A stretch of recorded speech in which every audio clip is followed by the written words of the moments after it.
London. Da ist der Merch. Gesehen haben wir schon My American Schnarch.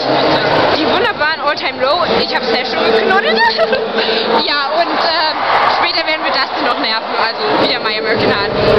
Was haben wir noch gesehen? Chiodos Cobras-Flasche. Oh Gott, sah Gabe geil aus. Aber naja, das ist... All-Time Low habe ich schon erwähnt, dass Zach Mary, glaube ich, geil aussah. Und Alex und Jay